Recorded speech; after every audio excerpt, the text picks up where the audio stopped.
Hey everybody, this is Dan Gonzalez from CakeTalk. Here with me today is Lance Riley, Hey, how's it going? and we got Joey Adams. Hey guys. Today we wanted to talk to you a little bit about our new mastering plugins that we're going to be delivering in the near future. These plugins are not finished. They're still a work in progress, but they're close enough to the kind of the finishing point that we felt like we could introduce them in this special episode of Cake Talk that we're kind of considering our mastering episode. This is the second part to the mastering episode. You noticed in the first part we had a really wonderful conversation with Daniel from Lander. And we just want to kind of take a look at those plugins, show you some of the features, and let you see what's coming in the near future. Yeah, so we looked at the LP64 EQ and the LP64 multiband, and we looked at what we had in there, and then basically sort of envisioned what the modern engineer kind of would want today. So we looked at where we came from, and basically kind of started from scratch and came up with a whole new user interface, new features, and a whole new workflow around basically what engineers are trying to do today. So it's kind of a complete re-envisioning of what our mastering plugins in SONAR look like. That's awesome. Hey, Joey, you're an engineer, Hey, right?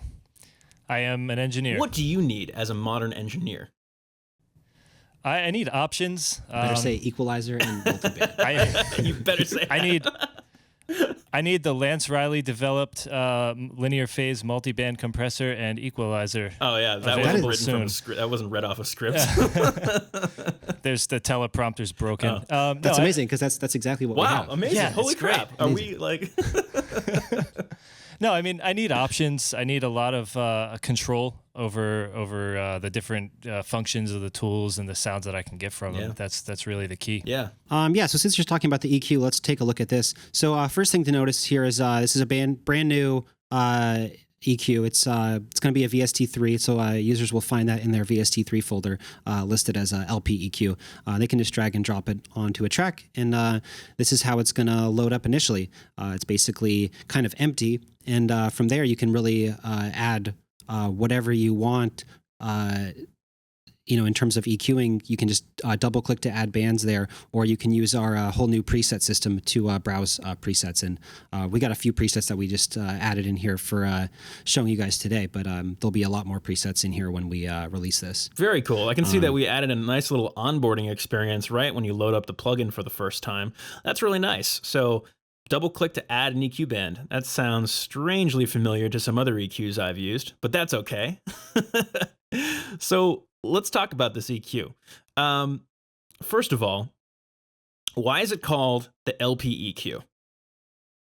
So this is a linear phase EQ, meaning that basically as bands are added, each band is aligned in time to maintain the integrity of the signal, where like your nonlinear phase EQ will slightly shift certain frequencies at a time depending on how many bands you're using, which isn't necessarily bad. It's just they're different.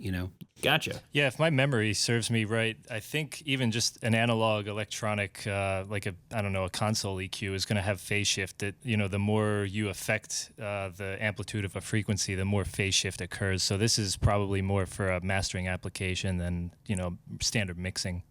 Yeah, definitely. One nice thing about the new LP EQ is it's both linear phase and non-linear phase, which is so you can actually use this as a track EQ if you wanted to, or just in some situations when I'm doing a mix, I might actually do some mastering in the mix. And because, I'm kind of doing both at the same time, there's some situations where I'm actually still tracking as well. So, you can take your master EQ, flip it to nonlinear phase mode here in the precision, and then you can keep tracking, and you'll get the curve that you want, from the frequencies that you're boosting or cutting. And then, when you're done tracking, you can flip it back to whatever precision you want, Oh, interesting. So we have multiple different modes, multiple different features in this thing. It sounds like there's a lot of stuff going on under the hood. So why don't we back up a bit and just talk about some of these more, some of the more basic features and take a look at this expert mode that you just opened and threw at us. So first of all, it looks like from what I can gather, we've got, how many bands does this thing allow for? Because it seems like you just added five. What is that? Five bands, and is probably how many? What's the limit on this thing? So you get a total of 20 bands, Wow. um, and they're all color coded. So you can just click here to delete them. So if you just double click, you can just add as many bands as you need to achieve. I mean, sometimes when you're mastering, I need lots of bands if I'm trying to do like some really precise stuff. Yeah. Sometimes I just need a few. If you're just trying to do some kind of big, kind of major, sort of sweeping kind of changes to it, you can just you may not need as many, but you have 20 if you want to get really precise. Well, that's really awesome. So inside of this EQ, since we're kind of concentrating on the mastering aspects of this thing, I'm assuming this has some sort of mid-side processing that you can apply to this EQ. Am I correct in assuming that?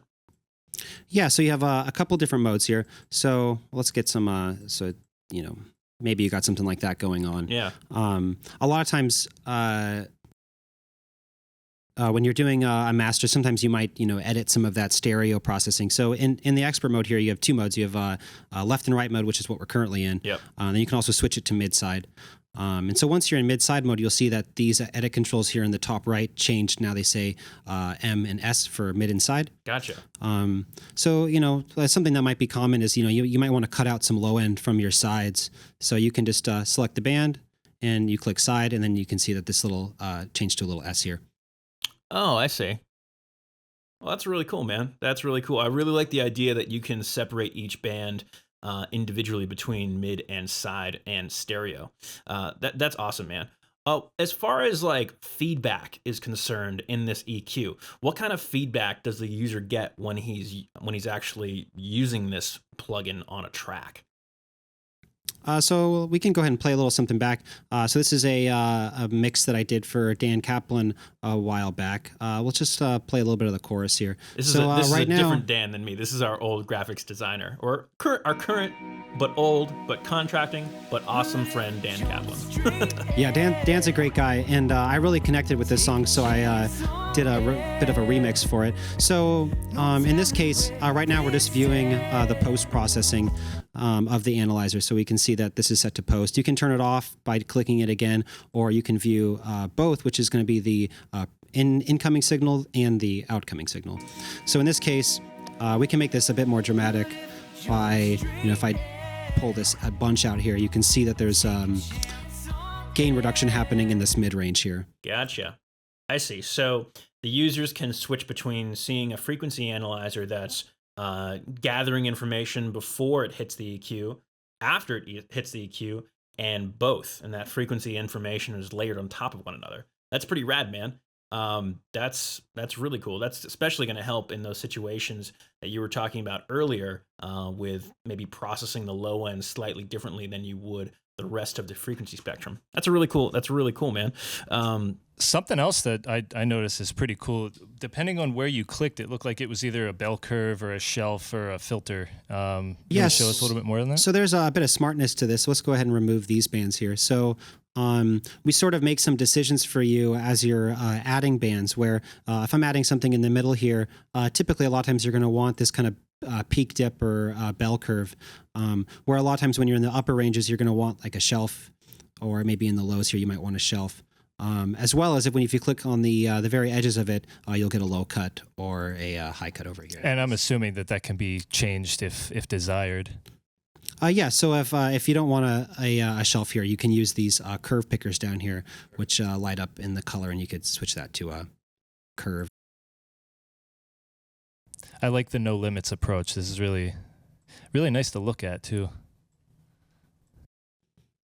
Yeah, we're pretty excited about this. That's awesome, man. I really dig it. Now, as far as a design question is concerned, this may be a little bit off the wall, but how does your personal experience of mastering affect the design and inception of this plugin? I mean, I'd like to say that, when we design things, we're designing it for all users. But of course, it's always going to have a bit of your own personal flair to it. So one of those things might be we added a mix knob here, which isn't something you would typically see in an EQ. But I really liked the ability to hear the EQ being added and subtracted in a smooth approach, as opposed to just completely bypassing it or not. off and on. And so, things like that are something that I guess maybe I would see the most useful. But when we were designing this, we thought that other users would find that, fun and informative to their masters that they're working on. That's really cool. So you've added your own little flair there. Yeah, I still don't think I think you mentioned this thing, that specific feature to me a while back, and essentially it's a mix knob for the EQ. So you're blending the EQ and the original signal into this, which is actually a cool idea. I never actually thought about doing that ever, because typically it's like I'm gonna throw an EQ on there, I'm gonna hit bypass, I'm gonna hit unbypass, I'm gonna hit bypass, then I'm gonna hit unbypass and see if I like it or not. And if I don't like it, I start over. That's kind of how it goes for me. Yeah, and I mean, and a lot of people work that way, and you still can. There's a simple bypass button up here, or you can use the plug-in bypass that's there as well. But yeah, I mean, for me, I like to be able to hear sort of the smooth transition of going from the original signal to the EQ signal to see how much I'm doing to it. Yeah. Sometimes you can do too much, and this makes it really evident that you're doing too much when you are just bringing it in. You can hear how much the sound is being altered. The other thing that's nice about this is sometimes if you think you might have gone too far, you might just want to dial this back a little bit and maybe print off a couple of them. And then when you're, in your car or listening on your phone or whatever, you can, go back and forth between those two and see which one feels the best, So let's, starting with the EQ, let's go ahead and get rid of these bands. That way we have something clean to start with. Let's just take a listen to, I think this is the chorus here. Let's go ahead and take a listen to this again. This is like where I think the bass and drums really start to kick in. Sure. So.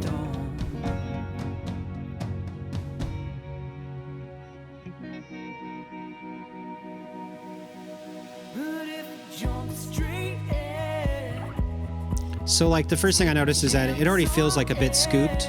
Okay. Sounding.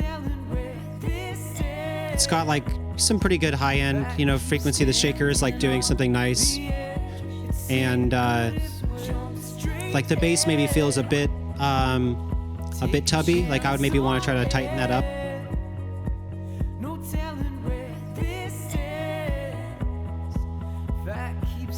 And like maybe there's a little something we can do to bring out some more of the female vocals there, Okay. The way I like to try to do as much with the EQ as I can, and then I'm going to look at doing slightly different things with the compression. So like let's just start with some EQ and see where we can get to. So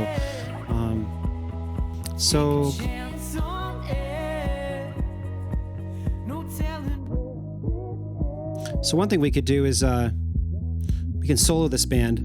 Nice.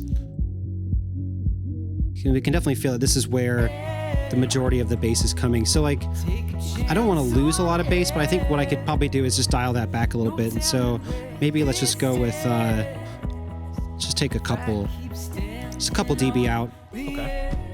And that already feels, I still feel the bass, but it's not like it's like not overdoing it. The bass feels more controlled, is what you're saying. Yeah, definitely. Very cool. Or it just feels more balanced, Very cool. Awesome. So like, we talked a bit about maybe trying to bring out some of the female vocals. So like I can hear that there's a lot of stereo kind of effects going on in those female vocals. So what we could do is probably create another band here, set it to side mode, and we can solo this up.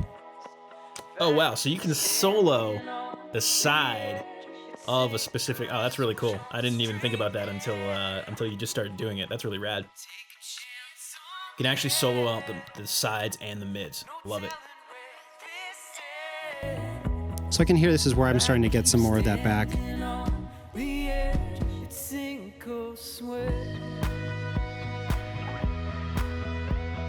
Just give it a couple dB there. Nice. Now with mastering, I'm assuming it's much like mixing, where it's a lot of subtle changes that really make the overall sound complete. Am I right in assuming that?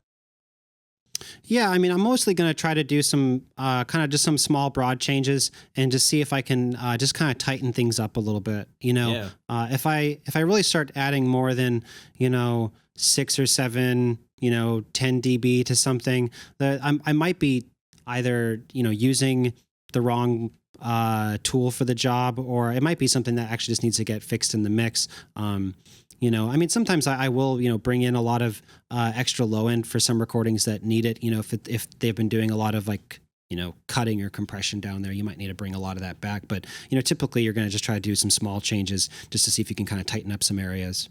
I remember commenting on it earlier, but and you briefly touched on the sort of the scale system. There are other EQs that I've used that you know, it looks like you're making a really dramatic cut or a really dramatic boost, and it's actually just 1 or 2 dB. And I like that. I think maybe because I'm not as good a mixer as I credit myself to be, but you know, it helps you retain the subtleties of the track without, you know, you think you're cutting like 5 dB or whatever, and you're actually only cutting 1.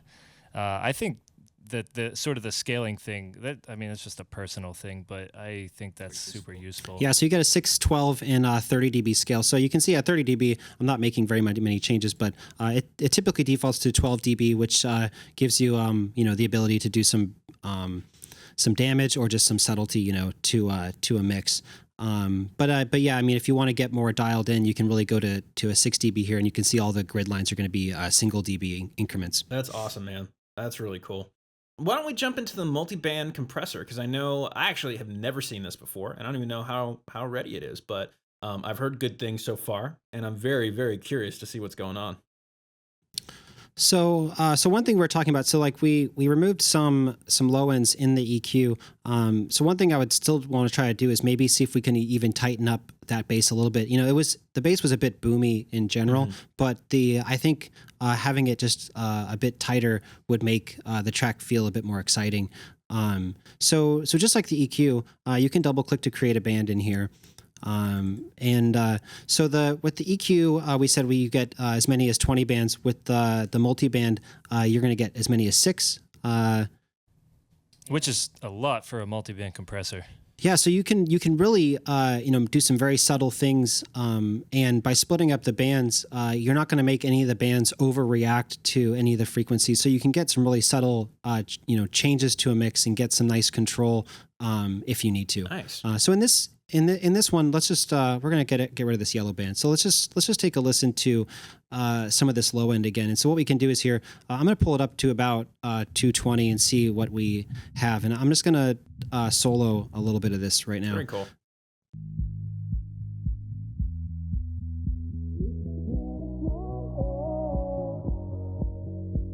So if I expand this, we can hear the frequency is affected. So what I'm going to really try to do is go for that kick and that bass.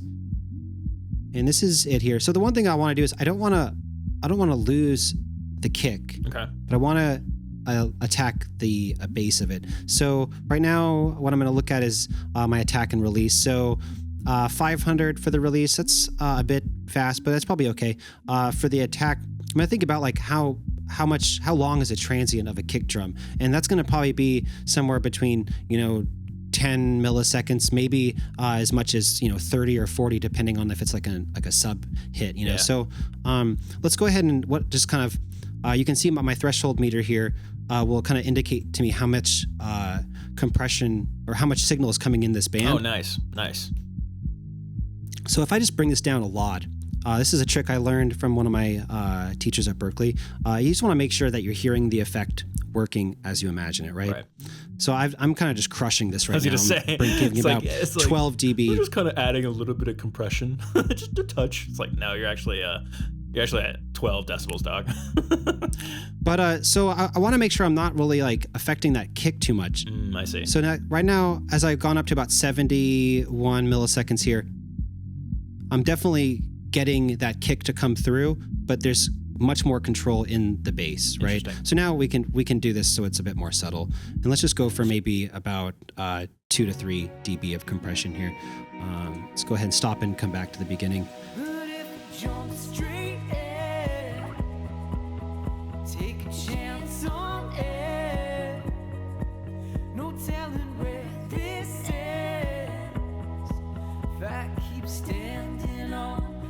So inside of this plugin, I'm assuming that we also have mid-side capabilities and all the other kind of bells and whistles that we had inside of the EQ. Is that correct? Yeah, so we can go back to our expert mode here. We can set this to mid inside, and let's go ahead and turn the pre and post analyzer on so we can kind of see a bit more of what we're doing. Sure. So like one thing that might be kind of cool is to like, so maybe what we could do is try adding a bit more air up there. But in order to add, if you're going to add a bit more of those high frequencies, you might want to try to control them a bit. So let's maybe solo this up and see what we're getting up there. Sure.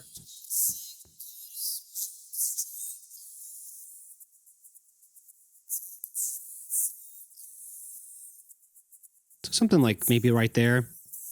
Notice that when I created this band, that like the EQ, we make some decisions for you. So we went ahead and made the attack and release a bit shorter to which is kind of what you need when you're going at those higher frequencies.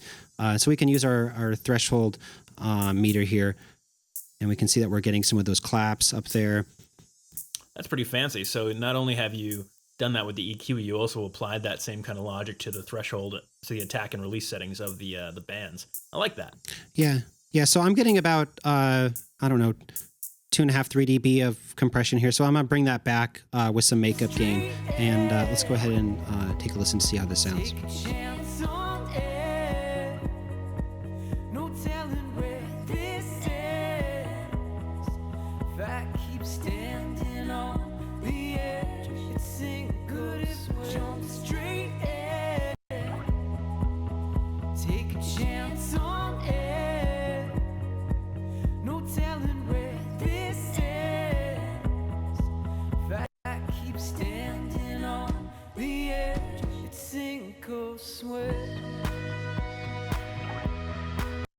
Cool. Well, I think that's really all the time we've got for today in this two-part episode of Sonar's of CakeTalk's mastering episode here. I want to thank everybody for visiting the CakeTalk episode and checking it out. Feel free to subscribe to our YouTube channel if you haven't already subscribed and seen these awesome videos popping up in your newsfeed. Again, my name's Dan. We got Lance Riley and we got Joey Adams, and we'll see you guys next week. Thanks for listening. Bye-bye.